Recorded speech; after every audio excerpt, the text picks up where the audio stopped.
what I do believe, we have an emerging trend now happening where workplaces are going to be much more informed about trauma. I happen to believe in the next 3 to 5 years, it's going to be a common nomenclature in the workplace to talk about having trauma informed workplaces and understanding, the kind of environments and how it plays out, the kind of environments that people are coming into organizations from, and also how it can play out in leadership effectiveness. Businesses are in business to make money. There's no negating that. You want to have profit, but you can't have profit without good performance. And performance comes from your people. When I talk about releasing real change, I'm really talking about leaders' awareness of themselves, what their own triggers are, what gets in their own way, and things. Good morning, Miss Tricia Steege with us today. I am like super excited to do this interview. You have been nominated, Tricia, as our June ACEs Matter Knowledge Philanthropist. That's a big old word, knowledge philanthropist. People say, well, what is a knowledge philanthropist? These are people that we think are really smart and they donate their time to share their smartness with us. And we've been so grateful at ACEs Matter to have access to you, Tricia. I believe it was Pace's connection that connected us. And we like to say connection is cure, no lie. I remember being really desperate because there was this activity called the Johari window. And I had done this Johari window when I was a school principal. And I was like, I want somebody else to come facilitate this for us. Where do I find a person that knows the Johari window? So, Tricia, I remember casting a wide net. I posted on Facebook, I posted on LinkedIn, and then someone was like, oh, post on Pace's Connection too. And you responded to the call. You responded to the ad, if you will. And we've been in relationship ever since. That was, Yeah. Oh my goodness, that was almost a year ago today. That was almost Really? a year. Yes. I was just wondering how long ago that was. Yes, Yeah. because I started the Reach Your Academy in August of last year. And I Okay. remember trying to get all of my speakers lined up. And that was a real, so now as I travel back in time in my mind, what a long way we have come. You Yes, were going to right. be our guest speaker. So we're really happy to have you. And thank you for all your contributions. You're serving as an advisory board member for ACEs Matter. And obviously, we're located here in Orlando, Florida, and you're way on the East Coast, on the other side. So thank you for sharing your gifts virtually with us. Wanted to use this time to get to know you a little bit better and find out, why do you do this work? Like, really, why do you do this work? And why does trauma matter to you in the work that you do? Can you kick us off with that? Sure. It's a great question. And by the way, thank you. I'm very honored to have the knowledge philanthropist Say that title. fast 5 times. I didn't even get it out once. Well, um, but yeah, the question's very interesting. So I think anybody who has an interest in trauma work probably has their own stories, and I do too. And the way that my story has played out, I'm trying to shortcut this. Probably about 5 to 8 years ago, maybe, I had a realization that in my consulting work, which has been focused a lot on managing change in organizations, getting organizations ready to take on big changes and get the people ready to take them on. And in that time, I was realizing that there was things that weren't occurring well in my relationships with my clients. I was having reactions to things that they would say and do, some of which are just general frustration, but the degree of the frustration was kind of out of balance with what it should have been. And I came to the conclusion that there was a lot of my own trauma playing out in my leadership, and it was contributing to lack of really good quality. I mean, I had good client relationships, but they could have been better. It was playing out in my personal life, things like that. So I really needed to step back and take a look at what were these things that were playing out, what was the genesis of it. And a lot of it was issues with authority. Well, everything I do is working with C suite and people in leadership, And when I see that leadership being abused because of the power differential, I have reactions to it. I think a lot of people do, but mine, if I'm going to be working in an executive coaching kind of advisory role and working with C suites, I'd realize that I needed to get this know that this is going to continue to occur. There's always going to be a power differential, but not so that it would trigger me. And so I spent some time really unpacking that and getting healing from that. And it really released me, which is why I talk about releasing real change, my work, because I believe that change is a heart issue. So no matter what kind of thing you're trying to do in your organization, if you're asking people to change something that they're doing today to tomorrow, whether it's an opinion, whether it's a behavior, whether it's a way of doing work, whatever it is, people have to make a personal decision to do it. And that usually happens at the heart level. And so my work now is moving really much deeper into working with leaders to help them understand how to be much more effective in their leadership roles, how to build trust in those roles, and then also trust with their direct reports, and help them realize that there's things that they may be doing consciously or unconsciously that are being driven by other life experiences, that play a role in how they are leading. So again, I had this happen to me. I realized it was impacting how I was leading others and things like that. And so I realized, given what we know about trauma and the pervasiveness of it, it had to be playing out in organizations. So that's kind of what I work on now, is helping leaders really examine what's the stuff that's getting in their way as of being as most effective as they'd like to be in their leadership. Releasing real change. What came up for me as I heard you explain that, it sounded like you don't go in for behavior transformation. You are going in for heart transformation. Well, I think when we change what's in our heart, the natural follow on is behavioral change. That is so deep. That gave me chills. And then when I heard you, thank you for sharing too, just like your awareness. And I want the audience to know that in a separate conversation, you share with me that awareness is the beginning of the healing journey. And I just wanted to give 2 snaps for that. So you had your own awareness, and it looked like you went to the genesis of it. I like how you put that. And you wanted to figure out why was the degree of frustration out of balance? Does that kind of sound that I summed it up? And then, wow, this light went off for you, and you was like, oh my goodness, it's issues with authority. And then you realize that's going to always be there. So that's kind of mushy feely stuff. You can get C-suite people to do the mushy feely stuff. What is that like? When they do say that, because I hear that a lot. That we don't do all that mushy feely stuff. How do you overcome that? Well, yeah, the touchy-feely conversation, it's always very interesting, because all of the things usually that people equate to touchy-feely are really the hard skills. And they're the things that really drive behavioral change in an organization. Organizations can put processes in and methods and all that stuff, put in the best technology, but unless you have people embracing and engaged with it, they are the ones that run it. And so learning how to create environments where people feel psychologically safe and don't feel fear of retribution, and they trust their leaders, and all of those things that quote unquote feel too hard to try and implement, is really where the fruit will really yield itself. That's where performance.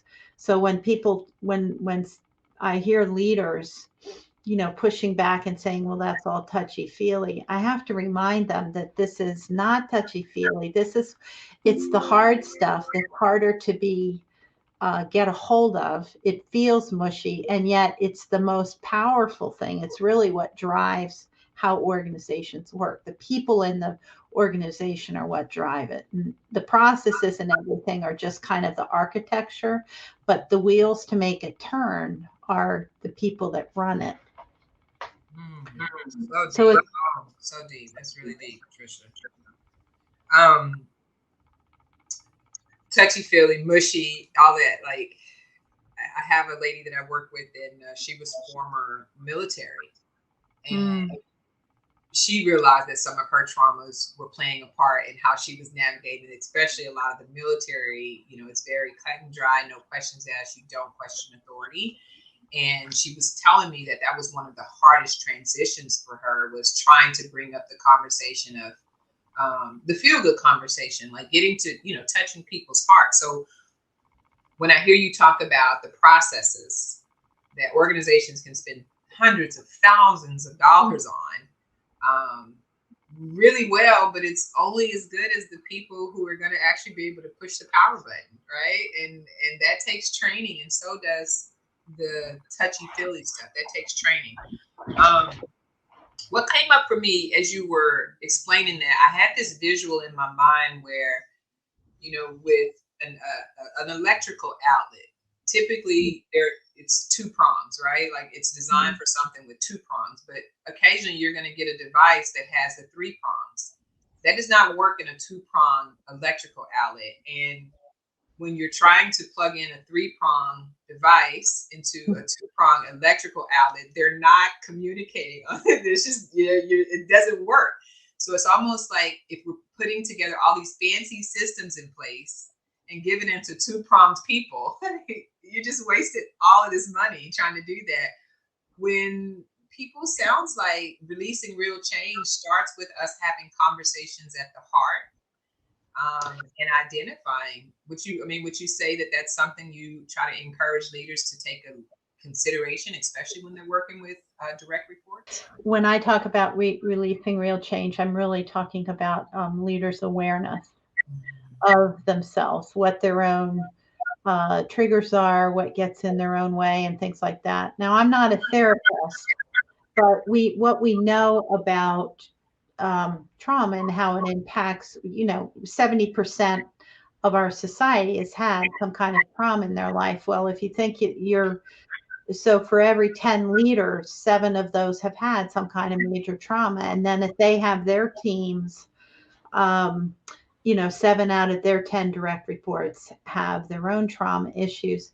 So my hope is just to bring leaders to an awareness of what might be playing out. My role in coaching is to help them look at, okay, well, how, if we're kind of connected with how this is playing out, let's look about going forward, how we can work this. It's not about me. I'm not a therapist. So if they wanted to dig into that and find out a little bit more about things, that would be a therapist's role, and I would direct them to a therapist. In the coaching role, we make the equation like, okay, well, this is how this might be playing out. This might be where this is coming from. So how do we now take and work it in today's work world as you lead this team? What are you aware of, and how might we work it? So coaching, executive coaching and things is about looking forward, not so much dwelling in the past.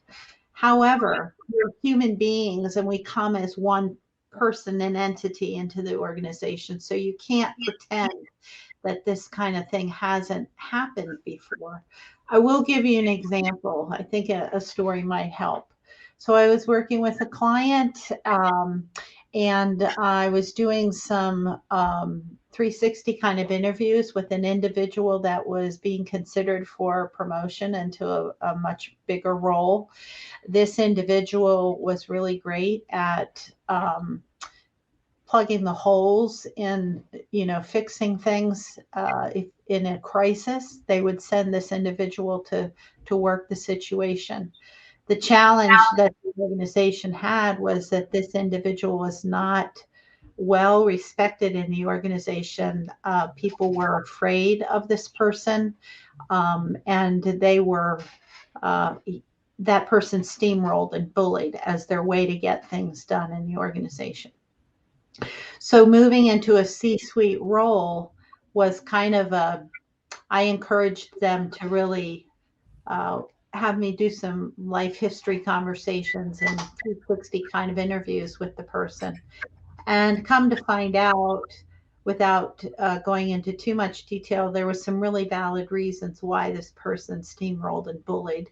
And it had to do with uh, how that person was raised, and basically a message that, can't trust people in authority, can't trust people to help me get things done.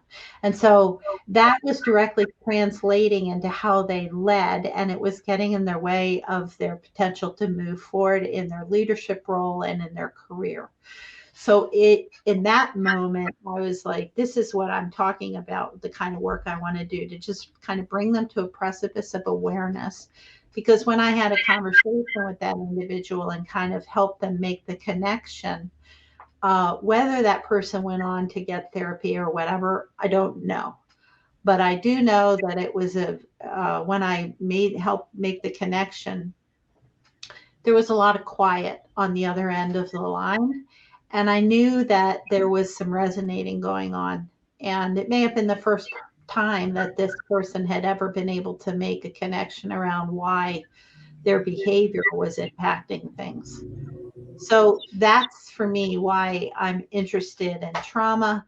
And I think, what I do believe, we have an emerging trend now happening where workplaces are going to be much more informed about trauma.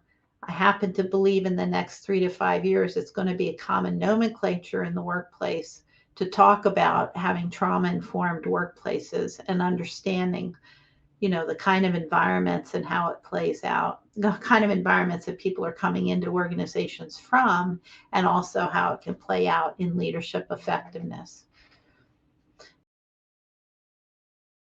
A couple things came up for me. What happens when corporations need profit over the touchy feely kind of stuff? Because I can imagine a world where a person like that gets results. If he is steamrolling and bullying, but it's getting the company results, like how does a company pivot from promoting people who maybe unintentionally or intentionally hurting the other people? Like, if that's making any sort of sense, I know that happens a lot in corporations where the bottom line is how much revenue we're bringing in, and necessarily people's feelings are not always calculated into that. What does a coach like you give to an organization that may be in that mindset of profit over people? So that's a really great question. And what I hear in that question is a lot of assumptions that it has to be one or the other. And it can't be one or the other. It has to be together. So in the moment, yes, businesses are in business to make money. There's no negating that. You want to have profit. But you can't have profit without good performance. And performance comes from your people. You may get it in the moment. That person may have ultimately gotten what they wanted in the moment. But what happens down the line when they need something in the future? It may be that because of the experience a person's had before, may just decide not to get that person what they need as quickly. And then turnaround cycles get elongated and things like that. Or, you start losing people because they don't want to work in environments like that anymore. Then you have a bigger problem with attrition. And now we're in a talent war issue where good talent is hard to find. So and everybody's talking about employee engagement these days. Well, you can't keep people engaged when they're treated in an environment that feels toxic to them. They will go elsewhere. So yes, it's the same. It's the idea that you may get it in the moment. But what are the long-term ramifications of that? So I don't see profit and performance as one or the other. It's a combination of both. I could like in this interview right there that was so strong. Like you can have both. You can have profit and performance, and you don't have to put profit over people. I've never heard it put like that. So, out of curiosity, if you had a magic wand, who's your ideal client to bring this information to? My ideal client is a leader that is really very curious, open-minded, and wanting to learn constantly about how to improve their ability to lead. And they're open to learning. So that's the ideal client. And while it sounds, oh, well, maybe everybody does, that's not always the case. So, Tricia, that when we're trying to push something new out to people, and I think this whole conversation on trauma in the workplace is kind of new, but it's kind of not. It just depends on who you were working for, but it seems like it's becoming more mainstream, where I literally got an advertising in the mail recently from CVS, and the first picture on the advertisement was about wholeness and mental health. And I'm like, oh, okay. And then I was in Walgreens a couple of days, and now the workers are wearing shirts about mental health. So it seems like it's catching on. I often get told that when we're trying to get people to come into something that is unfamiliar to them, that we are to focus on not necessarily the features, but the benefits. In your mind, what are 1, 2, maybe 3 benefits a corporation could experience if they focus on releasing real change through trauma awareness? What are some of the benefits of a company getting out of this? That's a great question. Well, first one that comes to mind is retention and employee engagement. So again, we're working in a generation right now that is demanding their leaders to create opportunities, but they want to be in workplaces where they feel valued, but also that they feel like a purpose. So no longer are we working with generations who, I work to just pay the bills. No, now we're about people want to work to have a purpose and a mission. Well, you want to build an organization that allows people to feel that. And so being trauma informed allows you to be more aware of the kinds of mental health and well-being places that you want to create in order to retain. So that would be one thing. I probably had all of them mixed in there, but attrition, reduction in attrition or retention.